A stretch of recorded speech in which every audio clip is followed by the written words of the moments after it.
Simula nga po mga idol sa pagiging isa sa pinakakulelat na teams sa West, umakyat na nga po ang Los Angeles Clippers sa number 6 ngayon sa standings. Kaya relax na nga po ngayon ang kanilang mga fans at ang maganda ba dyan mukhang maaga nga po ang pamasko sa kanila ng Clippers matapos ilabas ang balita na makakabalik na nga po si Kawhi Leonard bago man sumapit ang Christmas sa December 25. Sa ngayon, sumasama na nga ito sa individual workout at 5-on-5 practice sa kanilang pasilidad. Base nga po sa ibinulgar ng isang Clippers insider, ang estimated return nga po ni Kawhi ay sa December 17 laban sa Utah Jazz. Alam nga po ninyo na kahit man nagagawa na ng Clippers na manalo at umakyat sa standings ng West, hindi pa naman nila maikakaila na kailangan nila ang presensya nito upang mas maging isang legit na contender ngayon ng team at mas maging competitive sa mga susunod na laro. Samantala, nahulog na nga po mga idol ang Los Angeles Lakers sa ika-10 pwesto sa West sa kasalukuyang record 12 wins, 11 losses, at kung sakaling magpatuloy pa ang pagkatalo,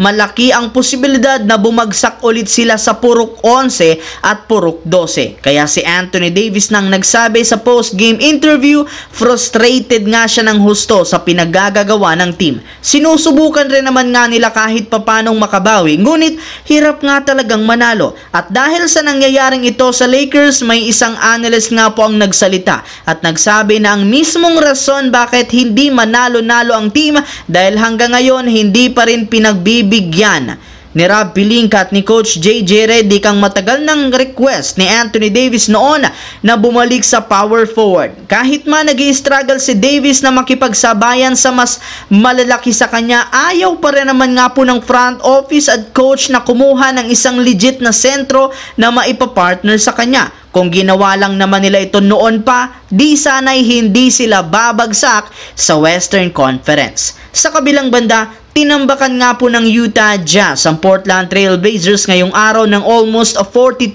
points sa final score na 141-99. Matapos ang sobrang init ng shooting ng siyam na player na nagtala ng double-digit points na pinangunahan ni John Collins na merong 20 points at si Walker Kessler 13 points, 17 rebounds. Ika nga'y outpowered talaga nila ang kalaban, ngunit sa kabila niyan, nananatili pa rin sila bilang isa sa mga worst team at maging sa buong NBA na merong record 5-17. Kaya hindi pa rin nakakalimutan ng kanilang planong gumawa ng trade. Sa katunayan, ayon sa inilabas na balita ngayon, opisyal na nga pong available sina Jordan Clarkson at Colin Sexton sa market. Na-realize na rin naman nila na kailangan na nga po nilang magtanggal ng ilan sa mga key player para magsimula ng mag-rebuild gamit ang mga makukuhang batang player at future draft pick sa darating na trade season.